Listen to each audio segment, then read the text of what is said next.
Hello students, how are you all. I hope कि आप सभी बहुत अच्छे होंगे और आप सभी ने जो पिछला चैप्टर है वो अच्छे से कंप्लीट कर लिया होगा।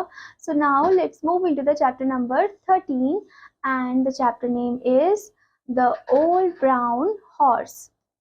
So basically student, this is a poem about the old brown horse. So before starting this poem, here comes the gear up point. Compassion and the quintessential human are essential qualities that enrich our lives and harmonize relationships. यानी कि जो compassion है and coined essential human जो है, यानी कि एकदम जो परफेक्ट ह्यूमन है, ठीक है, वो काफ़ी ज़्यादा इंपॉर्टेंट है हमारे लिए, क्योंकि एक इम्पॉर्टेंट क्वालिटी वो कैरी करते हैं जो एनरिच करता है हमारी ज़िंदगी को और हार्मोनाइज करता है हमारे रिलेशनशिप्स को। ठीक है, तो यानी कि एक पर्सन को हमेशा कंपैशन होना चाहिए, काइंड बिहेव करना चाहिए। तो यानी कि स्टूडेंट, एक पर्सन को हमेशा कंपैशन होना चाहिए, एकदम काइंड बिहेव करना चाहिए दूसरों के प्रति। ओके, और जैसे कि आप जानते हो, कंपैशन और जो काइंड बिहेवियर है वो काफी इंपॉर्टेंट फीचर होता है, ठीक है, काफी इंपॉर्टेंट क्वालिटी होता है ह्यूमन बीइंग में। Okay, now student the next point is let's accelerate. Observe the scene carefully and describe it in a stanza of 4 lines.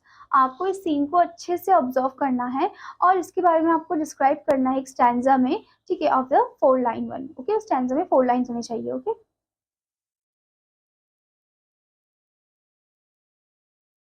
Now student, now the question arises कि क्या आप सभी ने अपने घर के आसपास किसी ओल्ड एनिमल को देखा है? अगर देखा है तो आपको बताना है कि वो ओल्ड एनिमल कैसा है, पहले वो कैसा था जब वो यंग था, अब वो कैसा है. ठीक है, and it is also very important student that you should always be kind and compassionate towards old animals. जो भी बूढ़े जानवर होते हैं, old animals होते हैं, उनके प्रति आपको एकदम kind behave करना चाहिए और compassion show करना चाहिए. okay, now student, here comes the perspective matters. How should we treat the animals who are no longer found useful?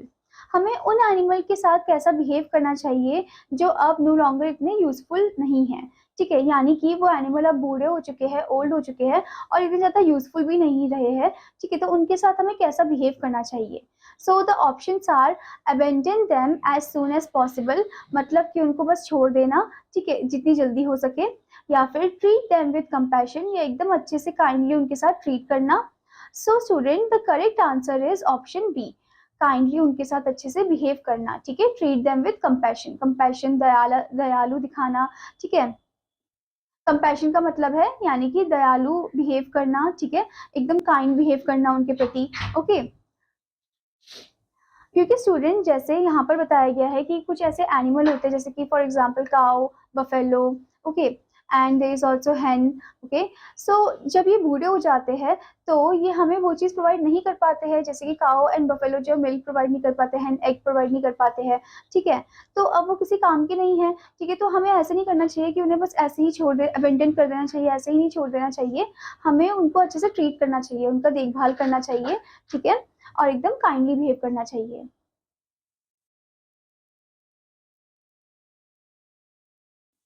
Now student, let's read a poem which is a plea for compassion and kindness for all, particularly towards those who are old or less fortunate.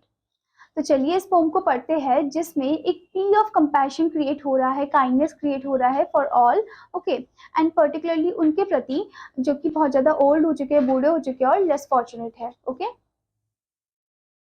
so let's recite this poem. The old brown horse looks over the fence in a very sort of way. He seems to be saying to all who pass, "Well, folks, I have had my day. I am simply watching the world. I am simply watching the world go by, and nobody seems to mind as they are dashing past in their motor cars a horse who is lame and half blind." तो student यहाँ पर ये बताया गया है कि एक old brown horse है, ठीक है, जो कि बहुत बूढ़ा हो चुका है. ओके, तो वो अब अपने फेंस से ऊपर की तरफ ऐसे झांक रहा होता है, देख रहा होता है in a very short of way, मतलब उसकी जो जो साइटनेस है, यानी कि जो देखने की जो शक्ति है वो भी अब थोड़ी कम होते जा रही है। Okay, he seems to be saying to all who pass, जो भी वहां से पास ऑन हो रहे हैं उन सबको बोल रहा है, well folks I have had my day, कि मतलब मेरा अब दिन हो चुका है ओवर, यानी कि मैं मेरा जो भी काम था वो ओवर हो चुका है, अब मैं बुरा हो गया हूँ। Okay, I am simply watching the world go by, मैं सिंपली अब बस दुनिया को देख रहा हूँ जो चल रही है मेरे आसपास। Okay, and nobody seems to mind, और कोई भी माइंड नहीं कर रहा है, ठीक है, कोई भी मेरी तरफ देख ही नहीं रहा है, सब अपनी लाइफ में बिजी है। As they are dashing past in their motor car, और जब वो अपने मोटर कार में जा रहे हैं तो वो मुझे भी भूल गए हैं, वो मुझे भी नहीं देख रहे हैं। पहले के टाइम में वो मुझे ही यूज करते थे, यानी कि घोड़े को ही यूज करते थे, हॉर्स को ही इधर उधर जाने के लिए, पर अब वो अपने मोटर कार में जा रहे हैं। Okay, a horse who is lame and half blind, अब वो उसकी तरफ नहीं देख रहे, उस घोड़े की तरफ जो कि अब काफी कमजोर हो चुका है, लेम हो चुका है और हाफ ब्लाइंड हो चुका है।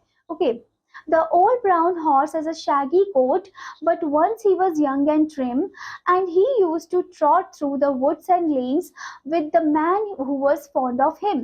अब ये जो ओल्ड ब्राउन हॉर्स है इसका शैगी कोट है, ठीक है, but once he was young and trim, पर जब ये यंग था, जब ये जवान था तो एकदम उसका जो कोट था वो काफी ज्यादा अच्छा था, ट्रिम फॉर्म में था, पर अब एकदम क्या हो गया, शैगी हो गया है। ओके,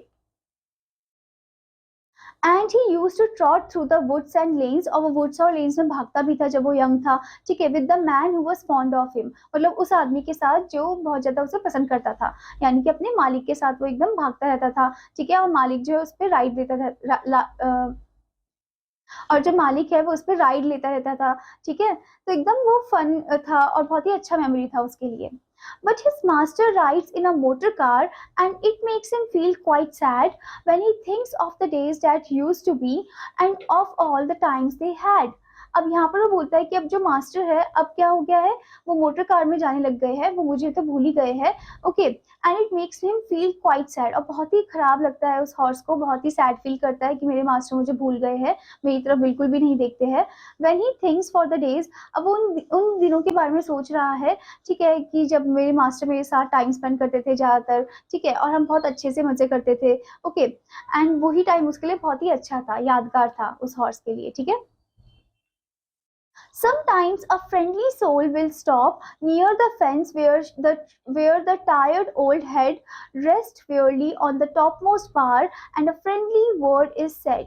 अब कभी कभी क्या होता है कि कोई फ्रेंडली सोल जो है, एक फ्रेंडली जो पर्सन है वो वहां पर आ जाता है, रुक जाता है, ठीक है, और नियर द फेंस एरिया में आ जाता है, ठीक है, जहां पर मैं एकदम थका हुआ ओल्ड सा बूढ़ा सा जो घोड़ा है, ठीक है, वो रेस्ट कर रहा हूँ। ओके, और वो वहां पर आके फ्रेंडली वर्ड बोलता है मेरे लिए, ठीक है, बहुत ही अच्छा सा वर्ड बोलता है।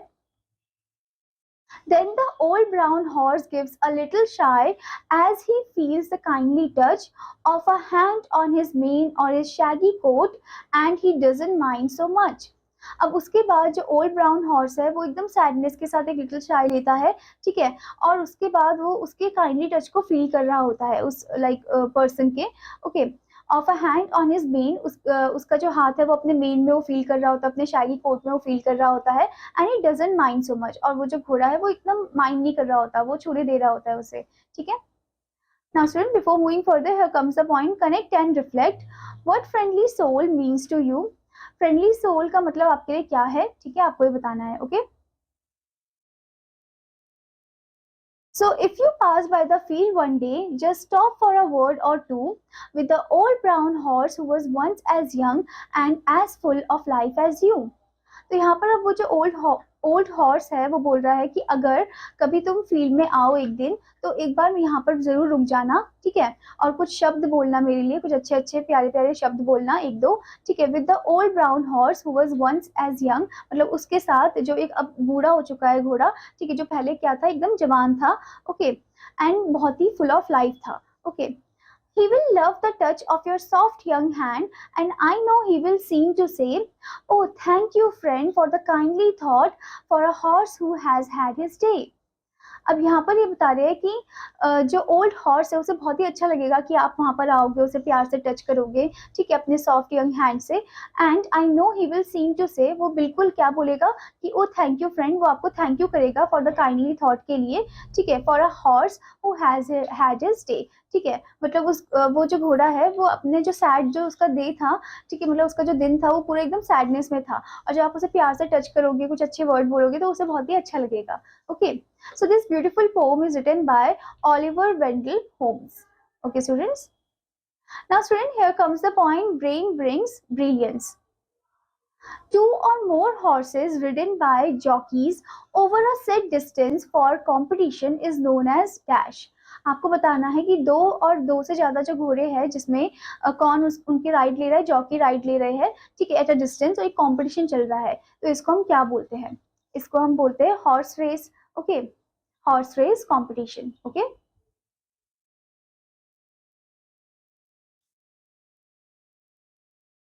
सो स्टूडेंट, इस पोम से आपको क्या नॉलेज मिली है? इस पोम से हमें ये नॉलेज मिली है कि कोई भी एनिमल जब बूढ़ा हो जाता है तो तब हमें उनको ऐसे ही नहीं छोड़ देना चाहिए अकेले, ठीक है, हमें उनकी देखभाल करनी चाहिए, ठीक है। जैसे कि फॉर एग्जांपल अगर आपकी दादी या फिर नानी किसी काऊ को पालती है और वो काऊ अगर बूढ़ी हो जाती है तो आपकी दादी और नानी को उनको बेचना नहीं चाहिए उसका, तब भी उनको अच्छे से देखभाल करना चाहिए, ठीक है।